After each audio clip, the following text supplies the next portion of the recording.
Hey everybody, welcome to another analysis of the exciting Sinquefield Cup taking place right now in St. Louis in the United States, and this time I have the game Wesley against Hikaru Nakamura from round number 6, and it's going to be another test whether or not I can control myself and not say the word "so" too many times. So let's get started.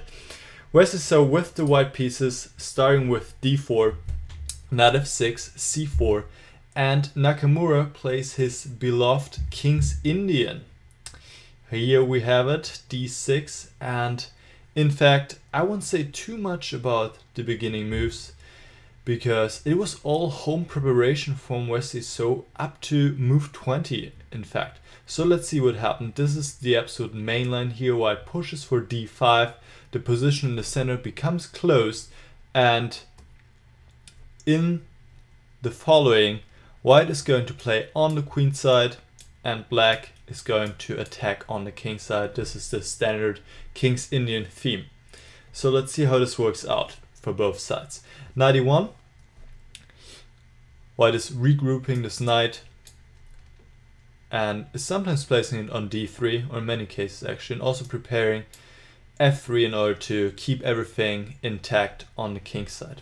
Knight d7, here we have it, f3, f5, now bishop e3, just in time to put the bishop to f2, where it's perfectly placed on the one hand, defending the king against the black pawn advance, and on the other hand, supporting the own pawn advance on the queen side. g5, knight d3, knight g6, now c5 can be played.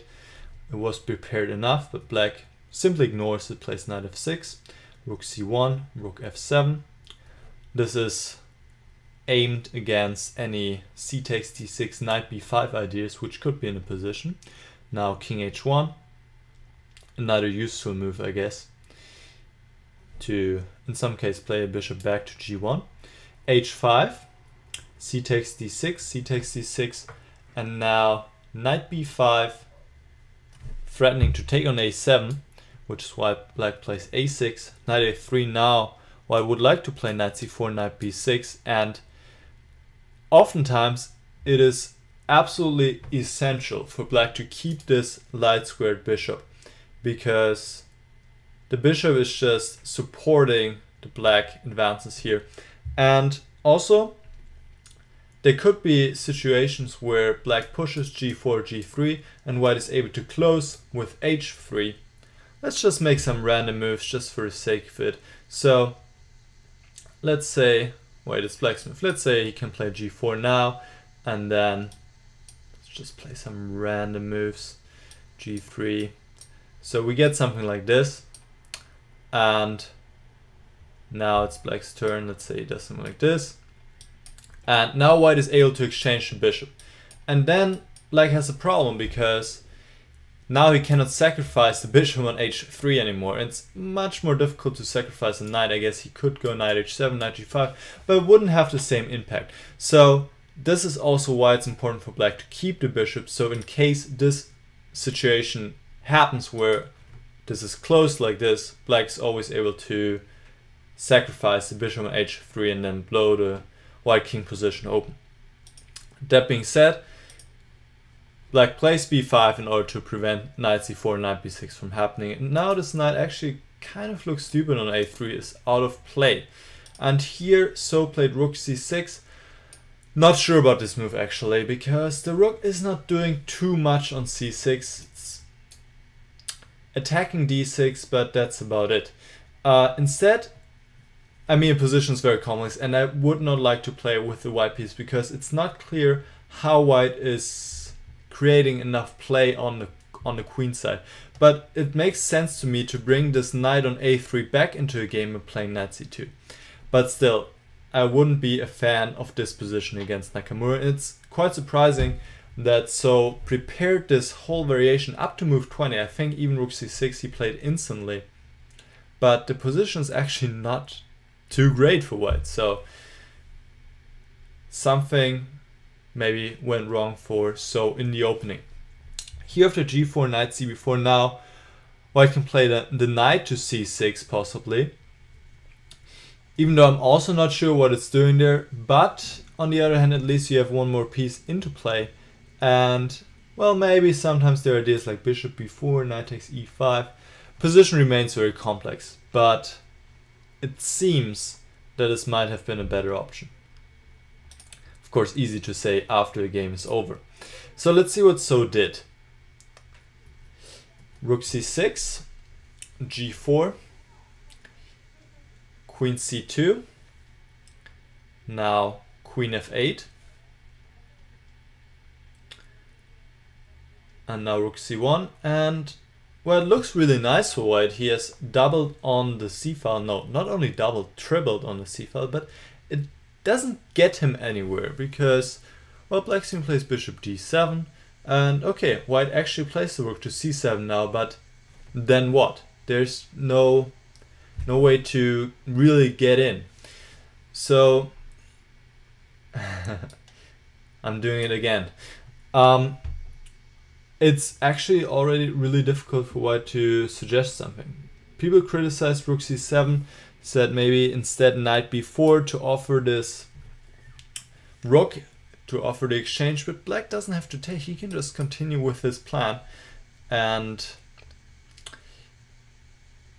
he will be really fast and the attack will be very strong. So I believe it is already a quite dangerous situation for white. White played rook c7.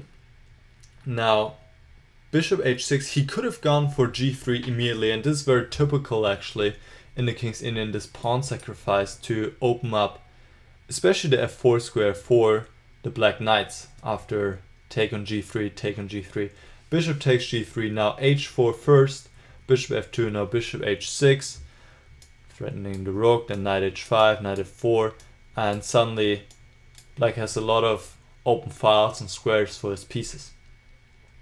If white doesn't take on g3 and plays bishop e1 instead, now queen d8 seems to be a really strong move, preparing knight e8 followed by queen h4, and in fact it looks like white has to sacrifice the exchange here on d7.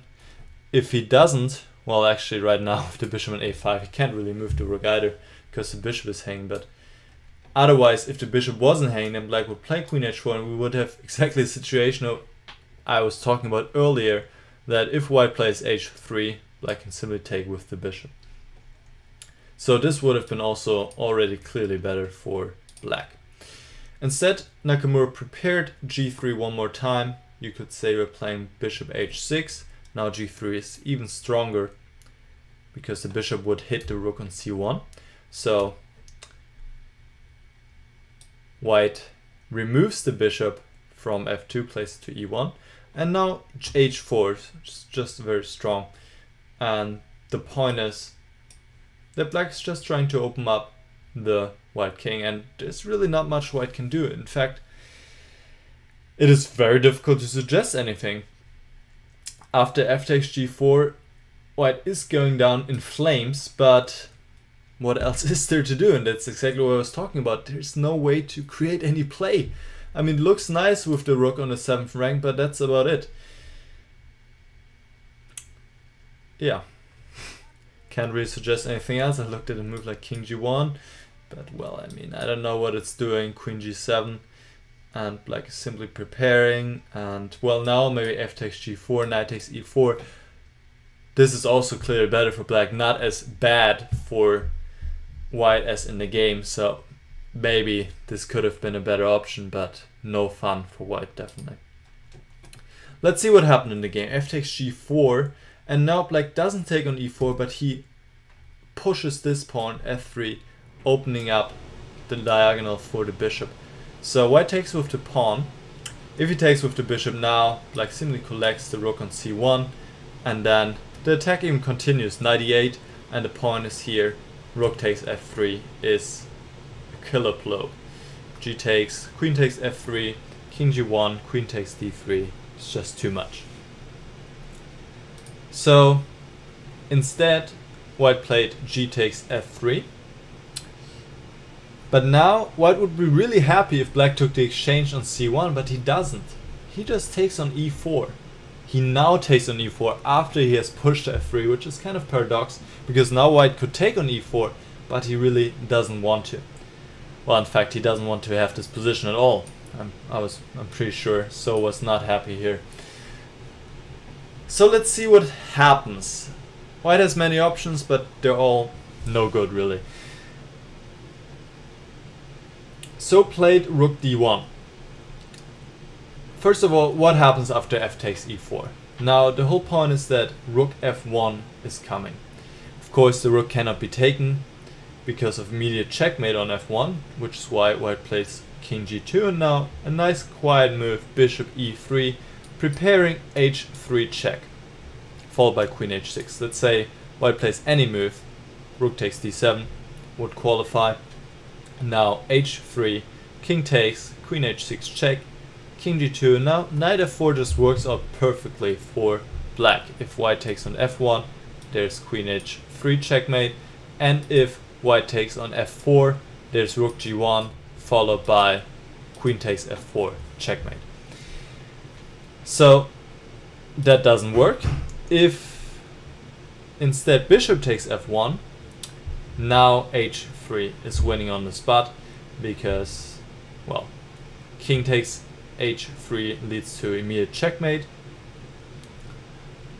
and king g3 also doesn't help the cause. Queen takes f1, there are just too many threats. This is also over. Let's see, do I have another move? If bishop g3 would still be best, but after rook takes c1, knight takes c1, h takes g3, the attack still continues, and white isn't even up material. That's the worst part here. Well, he's up 2 pawns, but that doesn't really count. The black attack is just too strong. Queen is coming in, knight, so that's it. What about other moves? Maybe rook takes d7 was the best try. It would have led to a really beautiful finale. Black has to play rook takes f3 here as well. If he takes on d7, now white would be really happy indeed again after f takes e4. But rook takes f3 just crushing through. Now bishop takes f3, queen takes, queen g2, queen takes d3. Not just some beautiful moves here, look at this. Rook d1, white is offering the rook. The point is that after queen takes d1, suddenly after queen takes e4, it's white who's attacking and not black. But black doesn't have to take. He has a beautiful move himself, which is bishop d2. Quite a blow. Well, now after rook takes d2, knight takes d2, bishop takes d2, h3 is just over. The black attack is too strong, rook is coming. Just mate pretty soon. And if bishop takes d2 at this point, then knight f4 is possible. And now after bishop takes f4, black would take on d1 with check. There we go. So that's a different story. And let's see if we can figure out a way to win here. Probably many ways, but let's pick this one. Queen f3, and now knight f2 and knight h3. And white has to take on h3, otherwise there's the mate, queen d1. So instead white can try bishop e1, and now black has to find another beautiful move. Knight f2. In fact, I believe that's the only move to get the advantage. Now queen takes f2. Well, bishop takes f2 would be pretty pointless, because now the queen is falling after bishop g1, knight takes g2, or queen g1, queen f3, the king is falling. So queen takes f2, but now queen e4 check, king g1, now the queen is also gone. And here white would have enough material, but after queen takes g4, it's just over. Both rooks are under attack, and that's it. So that's why this doesn't work. Let's see if I have any other moves which don't work for white. Knight f2. Then black simply takes on f2, takes on c1, collects the material, and is also very happy. Objectively speaking, this would have been the best try for white, but there's no doubt. I mean, look at this position. This is also pretty much hopeless. Black's up in exchange and a pawn. No, wait, not a pawn, just a healthy exchange. Alright, let's return to the game in which So played rook d1. But still, rook takes f3, just coming after pretty much every move. And the black attack is simply too strong. If white takes on f3 now, then queen takes f3, queen g2. Now, once again, not queen takes d1 because of queen takes e4, but simply bishop takes g4, and that's it. I just made one random move, played the rook here, but black continues, plays rook f8. Even if the queens come off, the attack's continuing, so no hope. Instead, white played rook takes d7, but once again we have this idea, and it's actually pretty similar to what we have seen before. Rook f1 check, king g2, and bishop e3. There was actually another beautiful line I don't want to hide from you, which is h3 check. King takes h3, and now look at this move, rook f2. I mean, what is this move? And just to point out what the threat is right now, once again making some random move here, rook b7. It was kind of difficult to find a random move, but let's take this one. Knight f4 check, knight takes f4, knight g5 check, and there's the mate, queen takes f4, and rook takes h2. So what happens if white takes on f2? Then the queen takes. How beautiful is that? And now the point is that after knight takes f2, knight f4 check, king h4, bishop g5 is checkmate. If white doesn't take on f2, he's also going to be mated pretty soon. Knight g5 is quite an unpleasant threat. Alright, that much about that. Now let's return and see what happened in the game. Bishop e3, just as good enough. We have the threat h3 once again, and well, that's a pretty strong threat. Just to point it out, let's see what happened after bishop takes f1. So just set h3, just have to quickly figure it out myself. King takes h3, and now we have to spot the mate. I think I managed. Queen f3 check, bishop g3, and knight g5. There we go. So that's why bishop takes f1 doesn't work.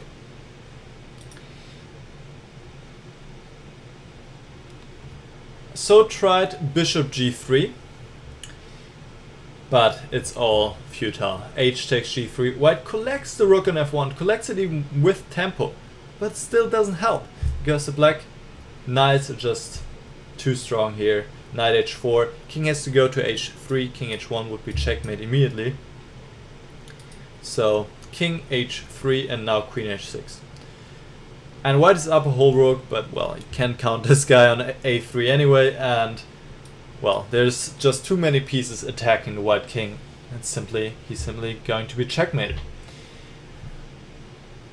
What's the threat right now? Some kind of knight moving somewhere, I guess.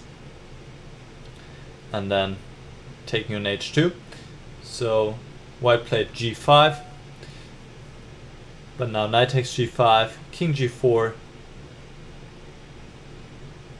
knight h f3, threatening queen h3 checkmate, which is quite nice. White has to defend. He plays knight f2, but black simply continues. Queen h4 check, rook f8 check. The rook was the only piece which was missing in the attack, and it's pretty clear if the rook also joins the action, then it must be over. And here there are many ways to win. Nakamura chose a beautiful one to finish this amazing game. Rook f6 check, king takes f6, knight e4 check, and now wherever the king goes, he's checkmated. King f5 would have still prolonged the game one more move, but it doesn't quite matter. So played king g6 immediately, allowed to checkmate on the board, which is quite a rare event, of course, in high class games. But I think it's quite a nice gesture by So, recognizing that his opponent has played a really good game and thus allowing himself to be checkmated. Wow. Beautiful attacking game by Nakamura, and it seems like Wesley So is always sitting on the wrong side of the board. You guys probably remember just 2 rounds ago in round 4 he also lost with the white pieces, a game in which his opponent Levon Aronyan played a beautiful attack. I think his main problem was the opening preparation here. He entered this line knowing that Nakamura is a really good King's Indian player, and this is exactly positions he strives for. And he went into this line, but then I didn't see really where he was going, and Nakamura finished off with a beautiful attack. Alright, I hope you guys enjoyed this analysis, and maybe I'll see you in another game analysis of the Sinquefield Cup. See you guys.